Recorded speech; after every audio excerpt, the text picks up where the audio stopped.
Good morning बेटा, welcome back to the online class of SS. हम अपना chapter 16 शुरू करेंगे आज। मोशन ऑफ द अर्थ या फिर पृथ्वी की गतियाँ। दो गतियाँ हैं, एक तो ये अपने अक्ष पर ही घूमती है जिसको हम रोटेशन कहते हैं, और ये एक अपने अक्ष पर घूमते घूमते सन के चारों ओर घूमती है जिसको हम रेवोल्यूशन कहते हैं। In the morning the sun rises in the east and in evening it sets in the west. It seems as if the sun travels around the earth, but the fact is otherwise. It is the earth that revolves around the sun. You must have got this experience while traveling in a train. Morning में हम सन को east में rise होते देखते हैं और evening में waste में छिपता हुआ दिखता है। ऐसा लगता है कि जो सन है अर्थ के चारों ओर घूमता है, लेकिन फैक्ट कुछ अलग ही है। जो ये अर्थ है जो सन के चारों ओर घूमती है। आप जब ट्रेन में ट्रैवल करते हैं तो आपको लगता है जैसे जो ट्रेन तेज़ चलती है तो जितने भी लोग होते हैं, जैसे जितनी भी चीज़ें होती हैं, जैसे पीपल, पोल्स, ट्रीज़, हाउसेज, और ये क्या होते हैं, स्थिर, एक जगह स्थिर होते हैं, जबकि हमें लगता है कि ट्रेन वहीं खड़ी है और ये सभी चीज़ें भाग रही हैं। But you feel as if you and your train are stationary and the things all around moving. Same thing कि आपको लगता है कि आप और आपकी जो ट्रेन है एक जगह स्थिर है और दूसरी चीज़ें मूव कर रही हैं। This very myth puzzle the astronomers for a very long time. इस मिथ ने पहेली ने लोगों को, स्पेशली जो एस्ट्रोनॉमर या खगोल शास्त्री हैं, उनको काफ़ी लंबे समय तक उलझाए रखा। अंत में ये डिस्कवर किया गया, जैसे साइंटिस्ट गैलीलियो और कॉपरनिकस ने ये बताया कि जो सन है वो एक जगह स्टेशनरी मतलब स्थिर है, and the earth is moving, और अर्थ मूव कर रही है। It was a great discovery.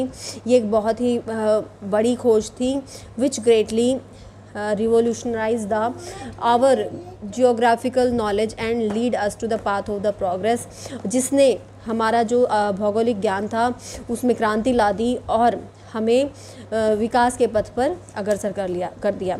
Besides moving around the सन के चारों ओर घूमने के साथ साथ जो अर्थ है it also moves on it's on axis, या अपने अक्ष पर भी घूमती है।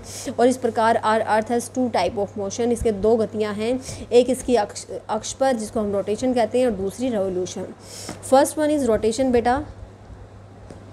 The earth spin on its axis like a top. जो अर्थ है अपने अक्ष पर एक लट्टू की या टॉप की भांति घूमती है। The earth axis is an imaginary line that passes through its centre. Earth का जो अक्ष है ये एक काल्पनिक रेखा है जो इसके बीचों बीच से गुजरा हुआ है। Its two ends are the north pole and south pole. इसकी जो दो अंतिम बिंदु हैं वो हैं नॉर्थ पोल उत्तर में और साउथ पोल दक्षिण में। The axis is inclined to the plane of the earth orbit. जो एक्सिस है वो ऑर्बिट पर 66.5 डिग्री का कोण बनाता है। उसका मतलब है कि ये 23.5 डिग्री झुका हुआ है। The earth completes one rotation on its axis in 24 hours।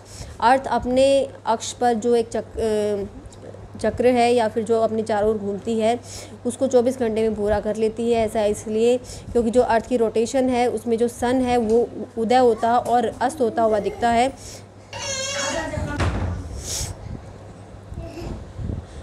जब When the earth move on its axis, half of its surface faces the sun at a time। जब अर्थ अपने एक्सिस पर घूमती है तो इसका आधी सतह सूरज के सामने होती है, जबकि जो आधा हिस्सा होता है सूरज से दूर होता है। यहाँ पर सपोज करो सन है तो सन की लाइट केवल इसी हिस्से में बढ़ेगी, यहाँ नहीं आएगी क्योंकि ये हिस्सा तो इसके पीछे है।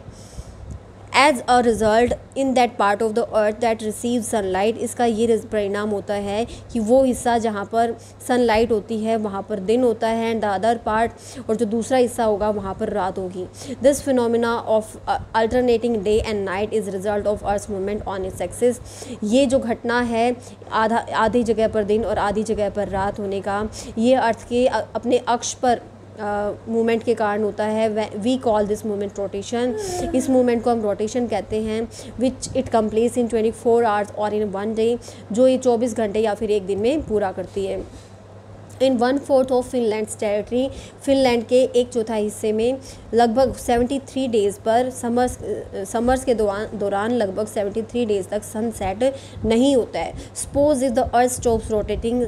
ऐसा मानो कि अगर जो अर्थ है वो घूमना अपने अक्ष पर घूमना बंद कर देगी तो क्या होगा, one of its part would be permanently light. इसका आधा हिस्सा, एक हिस्सा पूरी तरह से लाइट में होगा, जहाँ पर पूरी लगातार दिन बना रहेगा, और दूसरा हिस्सा लगातार उसमें रात रहेगी। Thus it is because of the rotation of the earth that days and nights are caused and they follow each other in parts of the earth। इसी अर्थ की रोटेशन के कारण जो अर्थ है उस पर दिन और रात बनते हैं, और ये लगातार बदलते रहते हैं। जहाँ पर दिन है फिर वहाँ पर रात हो जाती है, और जहाँ पर रात है वहाँ पर दिन हो जाता है। तो जो अर्थ है वो वेस्ट टू ईस्ट घूमती है, पश्चिम से पूर्व में घूमती है। It is also because of this moment of the rotation of the earth that the sun, the moon and star appears to us if they move around the earth from east to west। क्योंकि हमारी अर्थ waste to east घूमती है तो हमें लगता है सन, moon और stars ये अर्थ के चारों ओर ईस्ट टू वेस्ट घूमते हैं। But both in the morning and evening the rays of the sun are slanting. सुबह और शाम दोनों ही समय सूर्य की किरणें तिरछी होती हैं। They fall on a large area of the earth के एक बड़े हिस्से पर गिरती हैं। So there is lesser heat during this time. इसलिए इस हिस्से में, इन समय में गर्मी ज़्यादा कम होती है। बट एट नून, दिन के समय, the rays of the sun are more और लेस वर्टिकल। जो सूर्य किरणें होती हैं ज़्यादा या फिर कम सीधी होती हैं, बिल्कुल सीधी पड़ती हैं।